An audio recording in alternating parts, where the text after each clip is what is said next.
जब आप किसी बैंक एनबीएफसी के माध्यम से किसी प्रकार का कोई भी लोन लेते हैं और उस बैंक एनबीएफसी से आपको दिक्कत होती है, आपको परेशानी होती है, आप कहाँ जाते हैं? आप आरबीआई के पास तो जाते हैं, आरबीआई आपकी प्रॉब्लम को पूरे तरीके से सॉर्ट आउट करता है। हमारे एक सब्सक्राइबर हैं, उन्होंने एक मोबाइल लोन ऐप का ऐड देखा था फेसबुक पर। उस मोबाइल लोन ऐप के पूरे तरीके से ऐड में बताया गया था कि आपको अगर आपका सिबिल स्कोर कम है, आपका सिबिल स्कोर बेहतर नहीं है, तब भी हम लोन प्रोवाइड करा देंगे। हम आपसे किसी प्रकार का ना तो कोई इनकम प्रूफ लेते हैं और ना ही कोई हम आपसे बैंक स्टेटमेंट लेते हैं। सिर्फ लेते हैं तो आपका पैन कार्ड, आपका आधार कार्ड। व्यक्ति को प्रॉपर तरीके से जब ऐसी ऐड मिली, व्यक्ति को लोन की आवश्यकता थी, उसने लोन के लिए आवेदन कर दिया। उस व्यक्ति के अकाउंट में कोई भी पैसा नहीं आया और दिखा दिया गया कि हमने आपको इतना लोन डिसबर्स कर दिया है और आपको हर मंथ इतनी ईएमआई पे करनी है। व्यक्ति पूरे तरीके से टेंशन में आ गया, भाई मेरे पास तो कोई पैसा नहीं आया, आप कैसे ईएमआई मांग रहे हैं? उसके लिए वो पूरे तरीके से आरबीआई के पास गया। आरबीआई में जब उसने कंप्लेंट की तो आरबीआई की तरफ से क्लियर कहा गया, देखिए आपने जिस एप्लीकेशन से लोन लिया है, हम उस एप्लीकेशन के बारे में कुछ नहीं जानते। ये एप्लीकेशन हमारे वेबसाइट पर या इसकी कोई एनबीएफसी ऑथराइज नहीं है। हमारे पास में कोई भी इस एप्लीकेशन की डिटेल नहीं है। हम इस विषय में आपकी कोई सहायता नहीं कर सकते। इसके लिए आप सिर्फ और सिर्फ पुलिस स्टेशन में जाइए, साइबर क्राइम में जाकर के कंप्लेंट दर्ज कीजिए। जब ये व्यक्ति के साथ में इश्यू हुआ तो व्यक्ति ने मुझे बताया, सर ये तो बड़ी दिक्कत वाली बात हो गई। आरबीआई ने तो क्लियर हाथ उठा दिए, आरबीआई ने तो हाथ खड़े कर दिए। अब हमें जब दिक्कत हो रही है तो बताओ कहाँ हम जाएं? हम आरबीआई के पास तो जा सकते हैं, अब पुलिस स्टेशन में जाने में तो हमें डर लगता है। हम क्या करें? हमारी तो ईएमआई जो है वो बढ़ती चली जाएंगी, बहुत ज्यादा दिक्कत आ जाएगी। हम अगर पे भी ना करें तो? भाई सिंपल बात तो ये है, अगर आपने लोन नहीं लिया, आपके खाते में नहीं आया, तो आप क्यों पे करेंगे? जब आपके खाते में आए तो आप पे करें। आपके सिविल में एक्टिव ही नहीं होगा वो लोन जब वो आरबीआई की वेबसाइट पर कहीं भी ऑथराइजेशन उसका नहीं है, आरबीआई की वेबसाइट पर वो एनबीएफसी या लोन ऐप जो भी है वो रजिस्टर्ड ही नहीं है, तो आपके सिविल में तो अपडेट ही नहीं होगा ना। आप टेंशन फ्री रहें। और हाँ, अगर आप पुलिस स्टेशन में जाकर के कंप्लेंट नहीं कराना चाह सकते तो आप क्या कर सकते हैं? आप cybercrime.gov.in पर जाइए और अपनी कंप्लेंट लॉग करा लीजिए और अपनी कंप्लेंट की कॉपी अपने पास रखिए। और प्रॉपर तरीके से आरबीआई में आपने कंप्लेंट की, आपको रिजल्ट मिल गया, आप पुलिस स्टेशन में भी प्रॉपर तरीके से जा सकते हैं तो कंप्लेंट कर दो।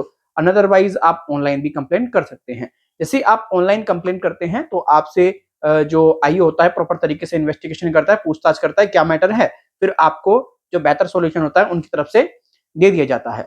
अब देखिए, आरबीआई बिल्कुल मदद नहीं करेगा अगर आप किसी ऐसी एप्लीकेशन के माध्यम से लोन लेते हैं जो एनबीएफसी ऑथराइज नहीं है, जिनका आरबीआई से कोई लेना देना नहीं है। अब आप कहेंगे कि भाई फिर हम क्या करें?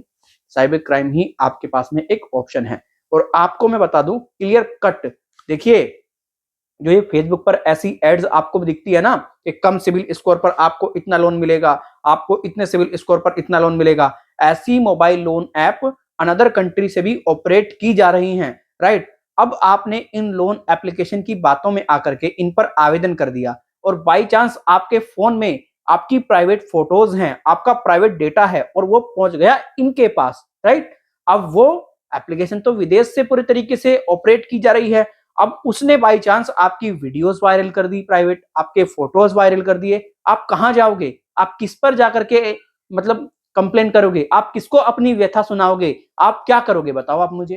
तो अक्सर आपसे यही कहा जाता है, जो एप्लीकेशन आरबीआई से ऑथराइज है आप उसी एप्लीकेशन पर आवेदन करें। अगर आरबीआई से ऑथराइज कोई एप्लीकेशन नहीं है तो वो बैंक नहीं माना जाएगा, वो एनबीएफसी नहीं माना जाएगा, वो फर्जी है, वो फ्रॉड है। ऐसी एप्लीकेशन पर आप कभी भी भूल करके भी आवेदन ना करें।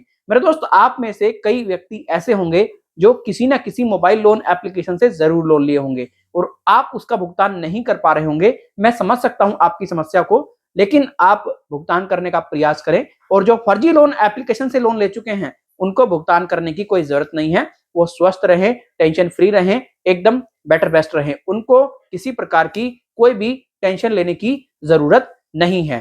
तो अगर आप भी पूरे तरीके से समझ चुके होंगे कि आपको ऐसी लोन एप्लीकेशन को डाउनलोड नहीं करना है जो आरबीआई से ऑथराइज नहीं है। अगर आप ऐसी मोबाइल लोन ऐप को डाउनलोड करते हैं तो आपकी आरबीआई किसी प्रकार की कोई भी मदद नहीं करेगा, कोई भी सहायता नहीं करेगा। आपके पास में सिर्फ एक ही ऑप्शन बचता है फिर तो साइबर क्राइम का। और साइबर क्राइम में भी कंप्लेन करने के बाद में क्या होगा मैं आपको बता देता हूं अभी इस वीडियो में ही। तो क्या होगा, पुलिस क्या कहेगी आपसे कि आप एक काम करो, अपने मोबाइल नंबर को कुछ दिन के लिए बंद कर लो, या फिर सामने वाले बंदे का नंबर जो है वो ब्लैक लिस्ट कर दो, अपने यार प्यारों को समझा दो, अपने रिलेटिव को समझा दो कि ये फ्रॉड है, ये फर्जी है, मैं इस तरीके से फंस चुका हूं। अब आप पुलिस में कंप्लेंट ना करें ये मत सोच लेना कि पुलिस में जाकर कुछ नहीं होगा। कंप्लेंट आप अपने बचाव के लिए करेंगे, जिससे कि कभी भी फ्यूचर में आपको कोई दिक्कत आती है तो आप दिखा तो सकते हैं कि भाई मैंने फलाना प्रॉब्लम से जूझते हुए यहाँ पर साइबर क्राइम में कंप्लेन की है।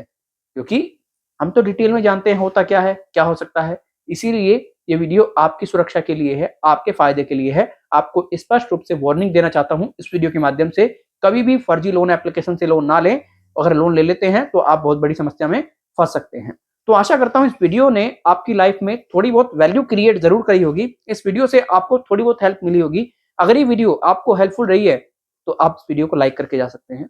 हेल्पफुल नहीं रही है, वीडियो को आप डिसलाइक कर सकते हैं। कोई सुझाव देना है, ईमेल और कमेंट के जरिए दे सकते हैं। आप में से कई व्यक्ति ऐसे होंगे जो बैंक और एनबीएफसी से प्रताड़ित हैं, परेशान हैं, उनको सलाह चाहिए, उनको एडवाइस चाहिए, तो वो व्यक्ति हमसे सलाह ले सकते हैं, एडवाइस ले सकते हैं। इसके लिए हमने एक पेड सर्विस शुरू की है। उस पेड सर्विस को लेने के लिए आपको ईमेल करना पड़ेगा, अपना नाम, अपना मोबाइल नंबर प्लस आपका जो करंट इश्यू है वो। जैसे ही आप हमें ईमेल करेंगे, हम आपको प्रॉपर डिटेल्स प्रोवाइड करा देंगे, कैसे आपको हमें पेमेंट करना है और कितने दिन के अंदर हम आपकी सहायता कर देंगे। वैसे तो 24 से 72 घंटे के अंदर जैसे ही आप हमें पेमेंट कर देते हैं, आपकी प्रॉब्लम सॉर्ट आउट कर दी जाती है। आपको हमें कोई ये नहीं कि 2000 रुपए देने हैं हेल्प के नाम पर, आपको ये नहीं है कि आपको हमें 1000 रुपए देने हैं, आपको ये नहीं है कि हमें 500 रुपए देने हैं। बहुत मिनिमम अमाउंट पर आपको अच्छी खासी हेल्प प्रोवाइड करा दी जाएगी, राइट। आपको हम यही बताना चाहेंगे, अगर आप ईमेल करने में असमर्थ हैं तो ये हमारा व्हाट्सएप नंबर है, इस नंबर पर भी आप प्रॉपर डिटेल प्रोवाइड करा सकते हैं। आई रिपीट, हमसे अगर आप संपर्क करते हैं, हमसे बात करना चाहते हैं, पहले पेमेंट करनी होगी, उसी के बाद में आप हमसे कनेक्ट हो सकते हैं। Thank you so much.